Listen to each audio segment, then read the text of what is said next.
25장은 여러분이 보시다시피 1절부터 4절까지에서는 사람의 인권을 존중하라, 사람을 무시하거나 소홀히 대하지 마라, 그거고요. 그 다음에 5절부터 10절까지 보면 형제들 가운데 자식 없이 죽은 사람, 그 가정을 다른 형제가 책임지라, 그런 내용이죠. 이게 취수 제도라고 말합니다. 그러니까 형수든 제수든 남편을 잃고 자식이 없는 그 사람을 거두어서 그 기업을 잇도록 만들어라, 혹은 계대 결혼이라고 말합니다. 그러니까 그 가문이 계속 이어지도록. 왜냐하면 자식 없이 죽어버리면 그 집안은 끝이거든요. 하나님께서 이미 그 가정마다 하나님께서 유업을 주셨는데 자식이 없으면 유업이 없어지는 거죠. 그렇게 되지 않도록 형제들이 책임을 지라. 결코 쉬운 일이 아닙니다, 이게. 근데 주님 그렇게 말씀하시고요. 그 다음에 11절부터 16절까지에서는 여러 가지 악행을 범하지 않도록 말씀하십니다. 특별히 부정한 것, 공정하지 못하는 불의한 것에 대해서 주님께서 그것은 너무나 가정한 것이다. 그리고는 17절부터 19절까지에서는 특별히 주님께서 아말렉 족속을 아예 지워버리라, 이 땅에서 없애버릴 테니까 너희들도 아예 기억 속에 그냥 없애버려라, 주님께서 그렇게 말씀을 합니다. 그런 내용이 신명기 25장의 내용입니다. 여러분 1번을 한번 볼까요? 여러분 문제집 보셨죠?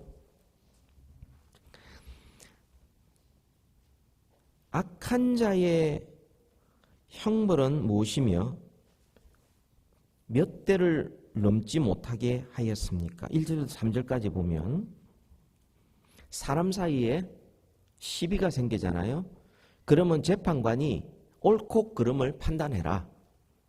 그래서 의인은 의롭다 하고 악인은 정죄해라, 그렇게 말하는데, 그런데 만약에 악인이 태형에 합당하면, 이렇게 옛날 조선시대 같으면 곤장이고요, 지금 같으면은 아주 굵은 막대기로 때리는 이 태형에 합당하면 그 태형을 몇 대까지 넘지 못하게 하라고 그랬습니까? 40대까지 넘기지 못해라. 이 태형은 그 죄의 경중에 따라서 숫자가 많기도 하고 적기도 하고 그렇지만 적어도 40대는 때리지 마라. 주님께서 그렇게 말씀하셨습니다. 만약에 40대 이상 때리면 그는 완전히 사람을 무시하는 것이다, 이렇게 말씀을 합니다. 이런 뜻을 모르고 오늘날 뭐 사우디아라비아라든지 뭐 이란, 이라크라든지 이런데 이 무슬림들은 샤리아 법이라고 그래가지고요, 그들만의 무슬림 법을 만들었어요. 이슬람 법을 만들었어요.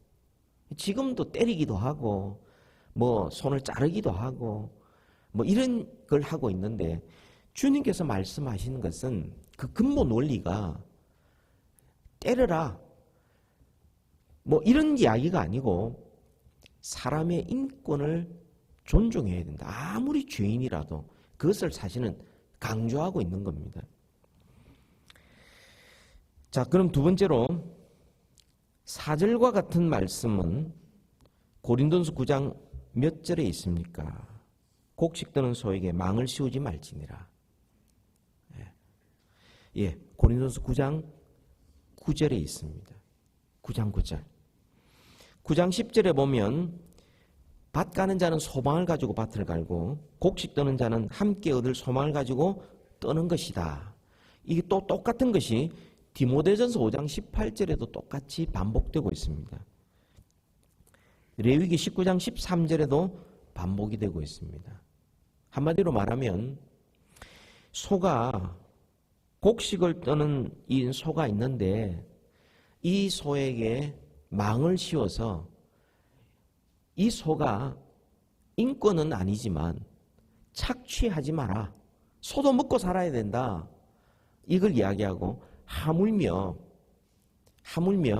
복음을 전하거나 하나님 일을 하는 사람에게 그런 오늘날 뭐 청년 열정페이라고 그래가지고 돈도 안 주고 이런 거 하지 마라. 착취해서는 안 된다. 정당하게 대우를 해줘야 된다. 그렇게 이야기를 하고 있습니다. 자, 3번을 보실까요? 3번. 죽은 남편의 형제가 옛과선을 따라 그 인을 취하기를 원하지 않으면, 다시 말하면 당연히 형수든 제수든 여자가 혼자 살아갈 수 없는 그런 상황이고 자식이 없어서 그 가문이 완전히 없어질 판이라면 그 형제들이 아내로 취해서 그 가문을 있도록 만드는 법을 주님께서 말씀하셨어요. 근데 그걸 싫어하는 사람이 생기면 누구 앞에 나가서 어떻게 증거를 삼으라고 합니까? 7절부터 10절까지 있습니다. 누구에게 나가야 되죠? 성읍 장로들에게요. 이 성읍 장로들은 이 사람의 말과 여인의 말 양쪽을 다 듣고 판단해야 됩니다. 지도자는 항상 공평해야 합니다. 그렇지 않으면 그 공동체가 제대로 이루어질 수가 없습니다. 누구 앞에 나가서 어떻게 증거를 삼으라고 합니까? 어떻게 해요? 그 앞에 나아가서 9절 보세요. 그의 발에서 신을 벗기고 이런 장면들이 룻기에도 나옵니다. 신을 벗기고 이거는 권리를 다 빼앗는 겁니다. 신을 벗기고 권리 빼앗는 거죠. 기업 물을 자의 권리를 다 빼앗아 버리는 거죠. 그의 얼굴에 침을 뱉으며 이거는 그 가문에 대한 모독입니다. 그래서 그 여인이 자기 가문이 모독을 받으니 모독하는 그 사람에게 침을 뱉어라. 그 얼굴에 침을 뱉어라. 그러니까 그 당시 우리가 뭐 얼굴에 침 뱉는 정도가 아니라 한 가문을 무시하는 저것도 형제가 이것이 얼마나 큰 죄라는 것을 여기서 볼 수가 있습니다. 그러면서도 이어서 뭐라고 말합니까? 그의 형제의 집을 세우기를 전려 아니하는 자에게는 이같이 할 것이라. 공포를 하라. 공포를. 여인이 그렇게 이야기하라는 겁니다. 그 다음에 그 사람에게 별명을 붙이라. 평생 멍에를 메고 살아가도록 별명을 붙이는데 그 별명이 뭐냐면 그의 이름을 신벗김 받은 자의 집이라 부를 것이니라. 신벗김을 받은 자, 무책임하고 형제의 아픔을 전혀 돌아보지 않고 탐욕스럽게 자기만을 위하여 살아가는 사람이다. 신벗김을 받은 자의 집이라 그렇게 부르라는 겁니다. 자, 그럼 4번을 볼까요? 13절부터 16절까지 보면 무엇을 경고하신 말씀입니까? 13절에 보면 지나친 열심입니까? 부정입니까? 불친절입니까? 부정이죠. 두 종류의 저울주, 큰 것 작은 것 요래 가지고 속임수를 쓰는 겁니다. 그렇게 해서는 안 된다. 5번째로 아말렉을 벌하신 이유가 뭡니까? 18절에 두 가지 이유가 있죠. 첫 번째는 이스라엘이 처음으로 홍해를 건너 광야로 나왔을 때 그 뒤에 처져 있는 약한 자를 쳤다. 약한 자를 쳤다. 하나님이 그걸 굉장히 싫어하십니다. 약하다고 힘없다고 못 가졌다고 별 볼품 없다고 무시하는 거 하나님이 엄청 싫어하십니다. 아말렉이 그 대표적인 사람이에요. 그걸 또 어떻게 말씀하시느냐 하면 하나님을 두려워하지 아니하였다. 이렇게 말씀을 합니다. 하나님께서 가난한 자에게 줘라. 그것이 곧 나한테 꾸어주는 것이다. 내가 반드시 갚아줄 것이다. 고아와 과부를 돌아보지 않는 자, 약한 자, 힘없는 자, 무시하는 자, 내가 반드시 심판하실 것이다. 하나님께서 그렇게 말씀을 하세요. 자, 오늘 이제 25장을 이렇게 쭉 살펴보았는데요. 한마디로 말하면 이런 겁니다. 사람들을 존중하는 겁니다. 나보다 다른 사람을 더 낮게 여기는 겁니다. 존경하는 것입니다. 약한 자를 배려하고 정직하게 살아가는 것입니다. 주님께서 계속 고아와 과부를 돌보라, 나그네를 돌보라 이렇게 말씀하셨습니다. 너희들도 나그네였지 않느냐? 너희도 힘없지 않았느냐? 너희도 압제당한 경험 있지 않느냐? 왜 다른 사람을 너희들이 그렇게 무시하느냐? 그래서는 안 된다. 그렇게 말씀을 합니다. 이 40대까지는 때리지만 그 이상은 때리지 말라는 것은 아무리 죄인이라도 함부로 대해서는 안 된다. 무시해서는 안 된다. 그 죄인도 비록 죄를 지어서 매를 맞아야 될 그런 죄인이지만 그도 하나님이 사랑하는 사람이요 하나님의 형상대로 지음받은 사람이다. 절대 가볍게 생각해서는 안 된다. 주님이 그렇게 말씀합니다. 주님은 그렇게 대하십니다. 우리가 죄인 되었을 때 우리를 먼저 사랑해 주셨지 않습니까? 그런데 우리의 원수 사탄은 얼마나 야비한지 모릅니다. 우리의 원수 사탄은 모든 사람을 이해관계로 따집니다. 나한테 이로운 사람과 해로운 사람으로 딱 나눕니다. 이해관계로 딱 나눕니다. 그리고는요, 이로운 사람 앞에서는 온갖 아첨을 둡니다. 아첨이 아니라면 시기를 해서라도 아니면은 어떻든 그 사람에 대해서 함부로 하지 않는데, 그런데 좀 나보다 좀 못한 사람, 좀 이런 사람이 있으면은 원수 사탄의 이 세상의 마음, 어떤 마음이 있냐면 철저하게 짓밟습니다. 무시해버립니다. 아예 상대도 안 합니다. 얼마나 야비한지 몰라요. 원수 사탄이 하는 짓입니다. 오늘날 그리스도인들이 좀 마음을 좀 더 넓게 가질 필요가 있습니다. 신자든 불신자든 상관없이 정말 인격적인 사람, 그 사람을 인격적으로 좀 대우할 수 있어야 됩니다. 예수 믿는 사람이 마음이 이렇게 작아지면요, 그 사람은 좁은 마음의 소유자가 되고 정말 하나님께서 온 세상을 주님께서 창조하시고 사랑하시고 하늘에서 비를 내리실 때 악인이든 성인이든 골고루 다 내리시고 누구든지 열심히 노력하면 잘 살 수 있게 하게 하는 이런 하나님의 일반 은총에 대해서 자기가 가로막고 서서 특권의식을 내세웁니다. 자기는 뭔가 되는 양 특권의식을 내세우고 다른 사람을 존경하지 않는 것은 그것은 진정한 그리스도인의 삶이라고 볼 수가 없습니다. 신앙 좋은 게 뭐냐? 다른 사람을 존경하느냐 안 하느냐에 달려있는 겁니다. 신앙 좋은 게 예수님의 마음을 갖고 하나님의 마음을 가지고 다른 사람을 내가 존경하느냐 안 하느냐, 그게 성숙하냐 안 하냐의 그런 바로미터가 되는 겁니다. 4절에 보니까 말 못한 짐승도 주님께서 지켜주신다는 거죠. 곡식 드는 소에게 망을 씌우지 말지니라, 그렇게 말씀을 합니다. 오늘 피었다 지는 들풀도 하나님 먹이신다고 그랬어요. 여러분,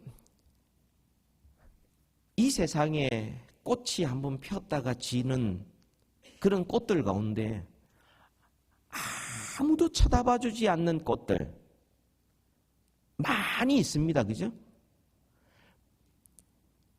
왜 피었을까요? 이 세상에 많은 꽃들이 피었다 지는데 그 꽃들은 왜 이 땅에서 피었다 질까요?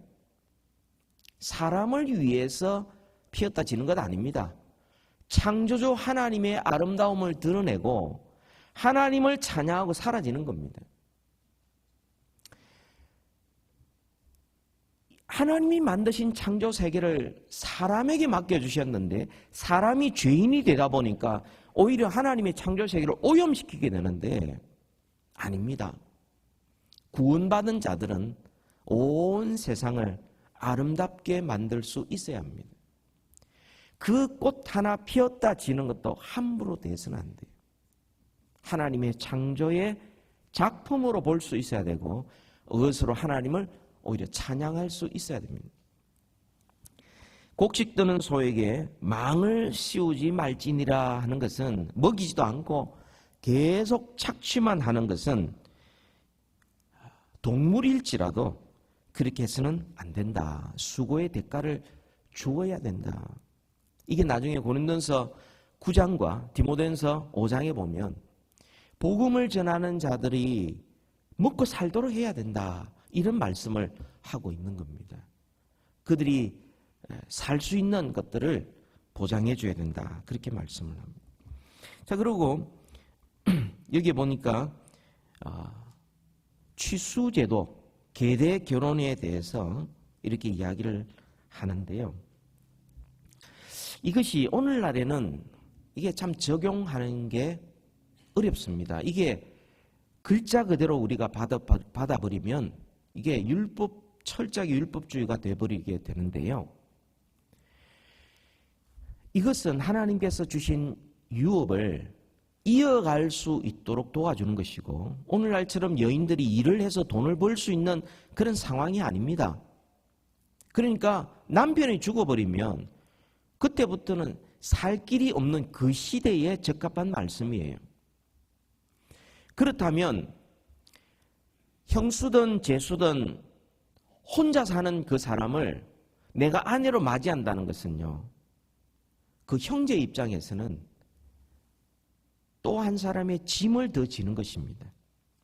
형제들이 먹고 살기도 어려운 판국에 매일매일의 그런 게 연명하는 그런 시절에 한 사람의 장년을 더 부양할 가족이 생긴다는 것은 이것은 결코 쉬운 일이 아닙니다.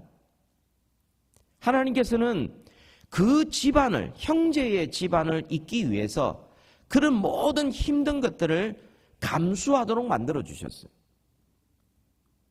절대 오늘날처럼 바람을 피운다든지 두 집 살림한다든지 전혀 그런 것과 의미가 다른 것입니다.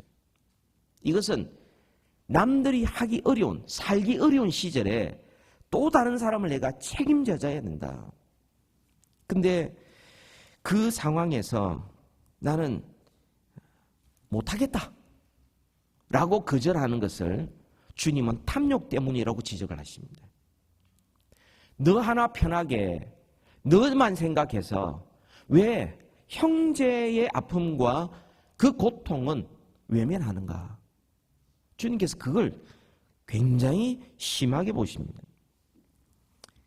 오늘날은 어떻습니까? 오늘날 형제들이 볼 때에 그 아픔과 고통과 힘든 것들을 내가 담당해야 되겠다. 그렇게 하지 않고 오늘날 형제들끼리 조그마한 유산 하나 있어도 막 몰려서 서로 더 이득을 얻으려고 그 부모님이 돌아가신 그 장례식부터 형제 간의 긴장이 시작되고 법정 싸움으로 끌고 가고 서로 더 가지려고 이것은 오늘 이 말씀에 비춰보면 그건 부끄러운 일이에요. 그 사람은 그의 발에서 신을 벗기고 그의 얼굴에 침을 뱉어야 될 사람이에요. 오늘 이런 일들이 너무 많습니다. 오늘 이런 일들이 정말 슬프게도 형제의 아픔을 돌아보지 않고 가족의 아픔을 돌아보지 않고 더 가지려고 싸우고 재판하는 이런 세상에 우리가 살아가고 있다면 여러분 우리가 우리 형제 가족들 일가 친척에 대해서도 우리는 좀 우리 희생을 해서라도 그들을 돌보고 도와줄 수 있어야 합니다. 내 자식만 잘 되는 것이 아니라 조카도 잘 돼야 되고요. 또 그 밑에 있는 손자 손녀들도 더 잘 될 수 있도록 도와주는 이런 게 필요합니다.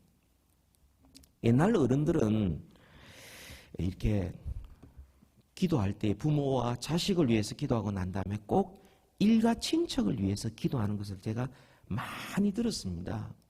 그때 일가 친척들이 안 믿었거든요. 그럼에도 불구하고 계속해서 일가 친척을 위하여 기도할 때 지금 보니까 그들 중에 거의 대부분이 교회를 다니는 사람이 됐어요. 일가 친척, 불신자라도 그들을 돕고 그들의 짐을 서로 나눌 수 있어야 하는 겁니다. 이것이 그런 내용이고요. 또 하나는 11절에 보면 두 사람이 서로 싸울 때 한 사람의 아내가 그 치는 자의 손에서 그 남편을 구하려 가까이 손을 벌려 그 사람이 음낭을 잡거든 그 사람 여인의 손을 찍어버릴 것이요 불쌍히 여기지 말라 그렇게 말합니다. 이것은 앞에 이야기하고 연결되는 거죠. 자식을 낳을 수 있는 그걸 해쳤기 때문에 손을 잘라버리라 라고 이야기합니다.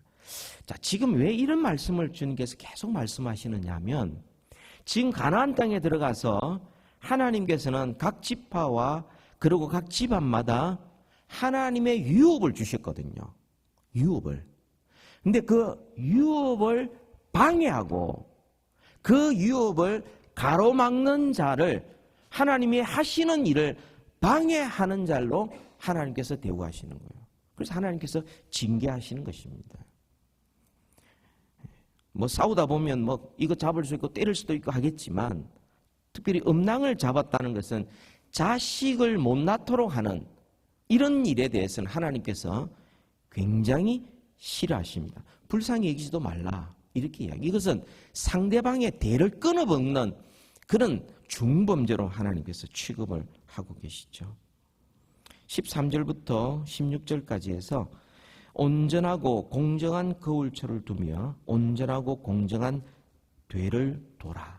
이게 공평하라는, 속임수를 쓰거나 또 내가 더 많이 가졌다고 이득을 봤다고 좋아하지 말고 하나님 앞에서 공평하게 공의롭게 의롭게 이렇게 해야 된다. 그렇게 말씀하시고 그렇게 하면 내 날이 길리라 이렇게 말씀을 합니다. 아말렉에 관련돼서는요. 아까도 이야기했지만 그들이 처음으로 그들을 공격한 겁니다. 이것은 단순한 전쟁이 아니었어요. 구원받은 백성을 공격한 것이 아말렉 족속입니다. 잘 아시지 않습니까? 그때 산에 올라가서 모세가 손을 들 때 그 아론과 훌이 옆에서 손을 잡아서 손이 들리면 이기고 손이 내리면 전쟁에 지쳤지 않습니까? 이게 단순히 사람과 사람 사이의 무기와 전략의 전쟁이 아니었어요. 이게 영적인 전쟁이었어요. 그렇다면 아말렉이 공격해 들어온 것도 영적인 전쟁이에요. 하나님의 백성들을 공격하고 하나님의 나라가 이루어지지 못하도록 공격한 그 공격을 하나님께서는 이건 안 된다. 이 아말렉은 내가 완전히 이 땅에서 사라지게 만들 것이다. 이렇게 주님이 말씀하셨어요. 아말렉을 다 없애라 했는데 아말렉을 없애지 않아서 왕자리에서 폐위된 사람이 사울 왕입니다. 솔로몬이 오기로 했는데 이제 기다리다가 전쟁을 하고 돌아와서는 그 중에서 아말렉 왕 아각과 그리고 귀한 것들을 살려뒀어요. 그리고는 사무엘이 와서 왜 남겨뒀냐 했을 때 이거 하나님께 예배하려고 그랬습니다. 했을 때 사무엘이 했던 유명한 말이 있죠. 순종이 제사보다 더 낫다라고 말씀하셨어요.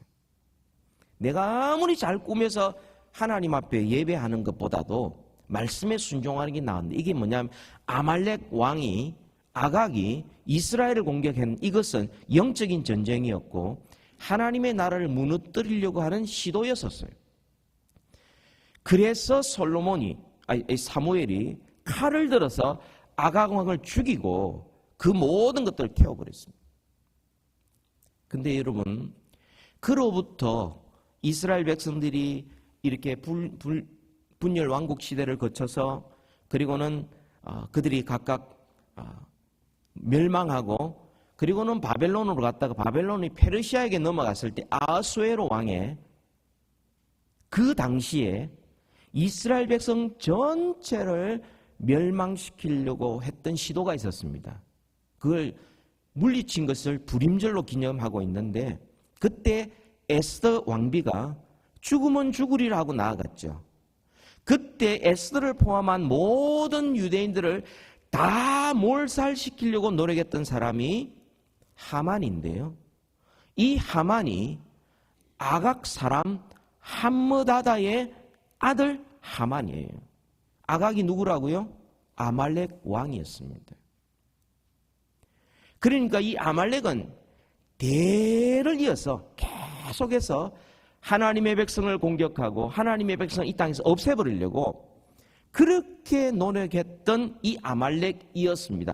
이걸 이 사울 왕이 살려두었으니까 하나님이 기뻐할 일이가 없죠.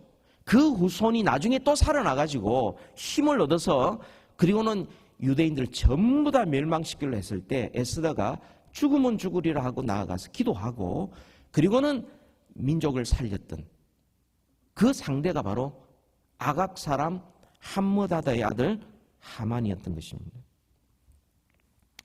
이 아말렉 족속의 대표적인 것이 약한 자를 공격해서 멸망시키고 빼앗아버리는 것이고 그것은 곧 하나님을 두려워하지 않는 것이었습니다.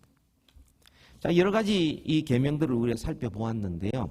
이 모든 내용은 바로 그겁니다. 하나님은 사람을 존중하기를 원하시고 또한 하나님이 주신 유업이 모두가 협력하여 그것을 잘 이어가기를 원하셨고 그리고 하나님께서 원하시는 공의와 그리고 약한 자들을 주님은 돌보기를 원하셨던 것입니다. 오늘날 우리가 이 크리스마스가 다가오고 연말이 다가올 때 우리가 꼭 기억해야 될 말씀이기도 합니다. 신명기 26장으로 한번 넘어가 봅시다. 그 다음 페이지. 26장 1절부터 11절까지 보면 토지소산에서 처음 열매, 만물을 가지고서 봉헌하도록 말씀하시는 것이고요.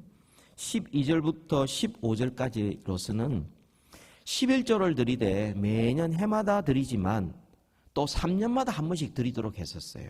11조 종류가 3가지였는데 그 중에 두 번째 3년마다 11조를 드리는 주로 구제에 사용할 수 있도록 그렇게 했고요. 그 다음에 16절부터 19절까지 보면 하나님께서 말씀을 따라 지켜 행하는 자들을 보배로운 백성이 되게 하시고 여호와의 성민이 되게 해 주셨습니다. 자, 1번을 볼까요? 기업으로 주신 땅에서 소산이 나오면 그것을 누구에게 가져가서 어디에 놓으라고 합니까? 누구에게 가져가서? 제사장이 가져가서 어디에 놓으라고 합니까?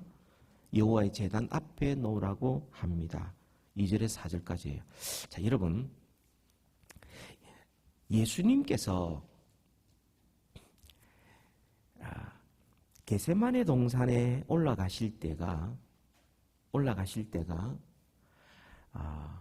이스라엘 백성들이 요제를 드릴 때였습니다. 요제를 준비할 때였어요. 안식일 전이었고 그리고 안식 후 첫날에 그들이 요제를 흔들어서 하나님 앞에, 요제랑 흔든다는 거거든요. 이게 첫 예물을 하나님 앞에 흔들어 올려드리는 겁니다. 첫 예물을 올려드리는 거예요. 그때 예수님께서는 겟세마네 동산에서 기도하시고 십자가에 죽으시고 3일 만에 부활하셔서 안식 후 첫날 새벽에 주님이 부활하셨을 때 주님은 요제를 다 성취하신 겁니다. 부활의 첫 열매가 되신 거예요. 그런데 이스라엘 백성들은, 유대인들은 그것도 모르고 요제를 흔들고 있었던 겁니다. 이 첫 예물, 그것이 예수 그리스도를 통하여 이루어졌고요. 우리가 그리스도로 말미암아 우리 하나님 앞에 우리는 온전히 드려지는 사람이 된 겁니다. 이 제사장에 가져가서 제단 앞에 드리는 것처럼 예수님께서 요제를 이루시고 첫 열매가 되시고 제사장이 되시고 제물이 되시고 친히 제단이 되셔서 우리의 구원을 완전히 이루어 주신 겁니다. 두 번째로 경배 후에 무엇으로 인하여 누구와 함께 즐거워하라고 합니까? 11절에 나오죠. 무엇으로 인하여 11절에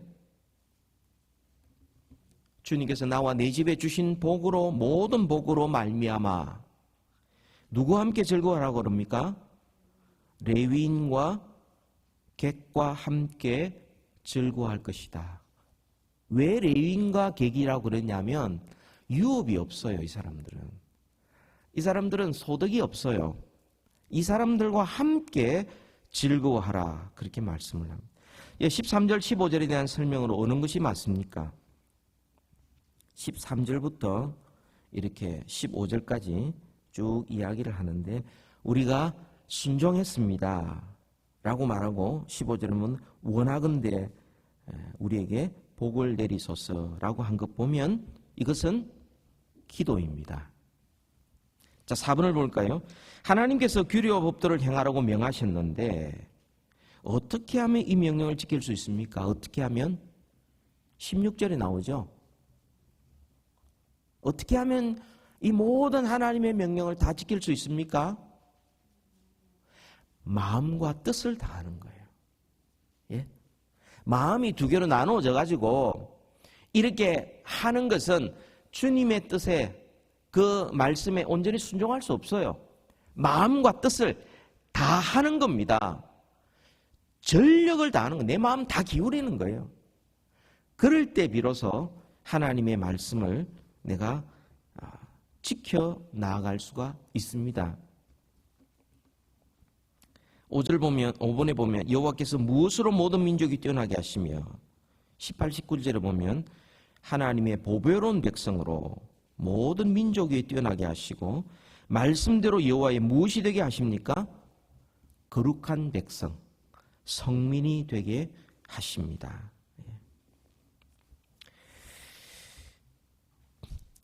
자, 만물, 소산의 첫 만물을 하나님 앞에 드렸다라고 하는 것을 보면 그것은 드릴 때에 이렇게 신앙을 고백합니다. 주님이 주신 땅에서 주님의 은혜로 이것을 얻었습니다라고 신앙을 고백하고 처음 익은 열매를 먼저 하나님 앞에 드립니다.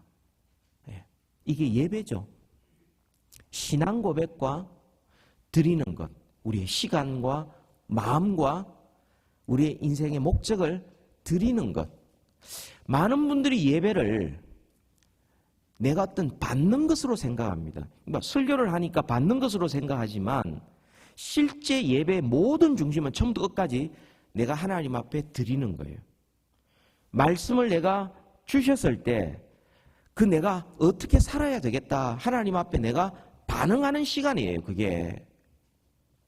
내가 말씀 다 듣고 은혜가 되면 순종하고 내 마음에 들면 따르고 그렇지 않으면 안 따르겠다라고 내가 선택의 기로에 서서 그렇게 갈등하는 시간이 아니고 말씀하옵소서 제가 따르겠습니다 라고 내가 하나님 앞에 나 자신을 드리는 시간, 이게 예배예요. 예배. 찬양할 때도 드리는 거고 봉헌할 때도 예배, 기도도 드리는 거고 모든 게 하나님 앞에 드리는 것입니다. 하나님 앞에 바치는 시간이죠. 또 12절에 보면 11조를 드리는 것인데 이게 하나님 앞에 드리는 가장 구체적인 표현이 11조입니다. 근데 오늘날 이 11조에 대해서 이러쿵저러쿵 말들이 굉장히 많습니다. 11조는 율법이다, 율법주의다, 그걸 행하는 것은 그것은 아직도 율법을 지키는 것이다, 뭐 이런저런 이야기를 많이 하는데요. 11조가 뭡니까? 이것은 하나님이 우리에게 베푸신 은혜에 내가 감사하여 드리는 것이고 하나님이 내 인생의 주인이라는 것을 고백하는 신앙 고백이고 그 11조를 통하여 많은 사람과 함께 나누는 것이 그게 11조 정신인데 그것이 아니고 단순히 그 행위에 집착하다 보니까 하는 둥 마는 둥 해야 된다 말아야 된다 이렇게 이야기를 하는데 그렇게 이야기하는 사람 치고 하나님의 말씀 안에서 은혜에 대해서 정말 자유롭게 하는 사람이 없어요. 그렇게 11조를 드리면 안 된다는 사람은 최소한 11조가 아니라 10의 3조 이상, 오히려 10의 더 이상을 하나님 앞에 기쁨으로 드릴 수 있어야 되는데, 드리기가 아까우니까 그걸 가지고서 안 드릴 이유를 찾고 변명을 찾다 보니까 그렇게 되는 겁니다. 주님께서도 그렇게 말씀하셨죠. 그들이 하는 것들, 이것도 하고 저것도 버리지 말아야 된다. 주님께서 그렇게 말씀하시고, 또한 동시에 11조를 드릴 때에 우리가 꼭 기억할 것이 하나 있다. 그렇게 말씀을 합니다.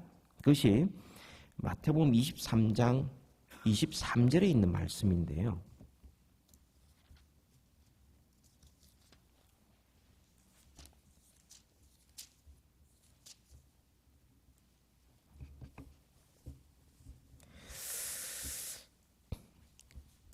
(23장 23절에) 보면 화이설진저 외식하는 서기관들과 바리새인들이요, 이들의 외식을 하나님께서 책망하시는 내용입니다. 박하 회향 근체에 11조를 드리되, 그러니까 박하 회향 근체라는 것은 향료입니다. 향료. 그러니까 뭐 굉장히 작은 것이죠. 오늘날 여러분 후춧가루라 이렇게 생각하시면 돼요. 아무튼 그것에 11조는 드리되 율법에 더 중한 바 정의와 긍휼과 믿음은 버렸도다. 그러나 이것도 행하고 저것도 버리지 말아야 할지니라. 그렇게 말씀을 합니다. 그러니까 11조보다 더 중요한 건 사실은 정의, 긍휼, 믿음인데요. 이게 하나님 사랑과 이웃 사랑이에요. 11조는 하나님 사랑, 이웃 사랑의 신앙의 고백의 표현이에요. 그게 단순히 내가 드림으로 말미암아, 내가 11조를 드림으로 말미암아 하나님으로부터 위로부터 더 많이 복을 받기 위해서 드리는 뇌물이 아닙니다. 또 내가 투자하는 것처럼 조금 투자하고 더 많이 얻어내는 그 투자 아닙니다. 또 내가 드림으로 말미암아 내가 더 하나님 앞에 구원받은 자답게 더 상급이 커지는 그거 아닙니다. 11조를 드린다는 것은 하나님을 사랑하고 이웃을 사랑하고 은혜에 감사하고 그 은혜를 나누는 정신이에요. 그런 점에서 우리는 11조보다 더 많이 드릴 자유가 있는 거예요. 그런데 그것을 가지고서 막 논쟁을 해가면서 나중에는 하나님 앞에 10의 2조와 10의 3조, 10의 5조, 10의 7조, 8조도 드릴 수 있는 자유를 완전히 다 꺾어버리고 하나님을 위하여 살지 못하도록 만들어버리고 마치 11조 하지 않는 것이 신앙이 좋은 것처럼 착각하게 만드는, 너무나 잘못된 겁니다. 우리 마음껏 하나님 앞에 드릴 수 있잖아요. 좋은데 자유할 수 있잖아요. 그렇죠? 또 내가 수입이 없으면 조금밖에 드릴 수 없으면 그것도 드릴 수 있는 겁니다. 그리고 만약에 11조가 만약에 내가 정말 사는데 안 된다 그러면은 하나님 앞에 내가 작정하고 드릴 수도 있는 거예요. 거기에 매여 가지고 막 계산기를 가지고 오고 이걸 드리지 않는 것이 마치 신앙이 좋은 양 이야기하는 거, 말은 그럴듯한데 하나님이 우리에게 주신 하나님과 이웃을 사랑하는 그 계명을 어기도록 만드는 이 신학적인 논쟁, 그건 불필요한 것입니다. 11조를 드리면 하나님 앞에 봉헌을 하면 감사 헌금을 하든지 받은 바 은혜에 감격하여서 또 선교 헌금을 하든지 하다 보면 우리는 이 세상을 사랑하는 마음에서 조금 자유로울 수 있고 탐심으로부터 조금 자유로울 수 있고 하나님의 일을 더 하고 싶은 마음이 점점 자라날 수 있는 것입니다. 아무튼 주님께서 이 처음 익은 열매 가져오라 하는 것은 예수 그리스도께서 첫 열매가 되시고 또 예수 그리스도로 말미암아 우리 하나님 앞에 받아지는 그것, 또 이것은 우리의 신앙이 단순히 하나님과 나와의 단 둘만의 관계가 아닙니다. 우리가 지금 신앙생활할 때 많은 분들이 신앙이란 하나님과 나와의 관계만 생각하는데 그것은 우리가 살아왔던 19세기, 20세기의 실존주의 철학의 영향을 받아 그렇게 된 겁니다. 너와 나만 중요한 실존주의 철학이죠. 근데 기독교는 그게 아닙니다.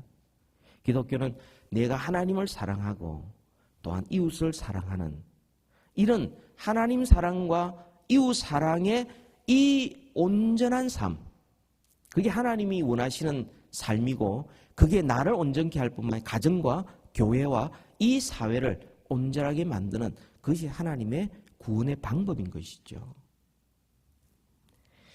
저와 여러분은 이 말씀을 쭉 생각하면서 구약에 나타난 이 말씀은 단순히 법조항으로만 주신 것이 아니라 하나님의 마음을 깨닫도록 주신 거예요. 이것을 읽으면 읽을수록 하나님께서 얼마나 우리의 일상의 삶에 관심이 많고 이웃을 얼마나 사랑하는데 심지어 동물까지도 주님이 돌보고 계시는구나. 인간의 죄로 말미암아 이렇게 세상이 험악해졌구나. 정말 이 세상의 소망은 예수님밖에 없고 예수를 믿는 제대로 믿는 사람밖에는 이 세상을 고칠 길이 없구나. 이것을 우리가 깨닫게 되는 것입니다. 아무튼 연말을 당하여서요.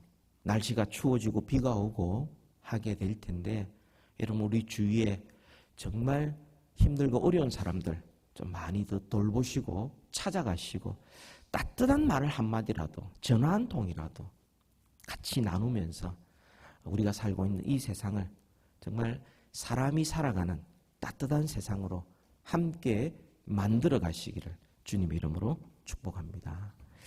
같이 한번 기도하시고 살아계신 주님 우리에게 말씀하여 주셔서 감사합니다. 주님께서는 우리의 일상의 작은 부분까지도 관심을 기울이시고 하나님을 사랑하고 이웃을 어떻게 사랑해야 되는지 우리에게 가르쳐 주셔서 진심으로 감사합니다. 거듭난 자로서 예수 그리스도를 주인으로 모시는 자로서 하나님 이 땅에서 분명히 세상과 다른 삶의 스타일로 인생의 가치관으로 또한 다른 목적과 방향을 가지고 살아갈 수 있도록 도우시고 세상의 빛과 소금이 되게 하여 주시옵소서. 예수님 이름으로 기도하옵나이다. 아멘. 우리 찬송가 211장을 부르시고 우리 주님 가르침을 마치겠습니다. 이어서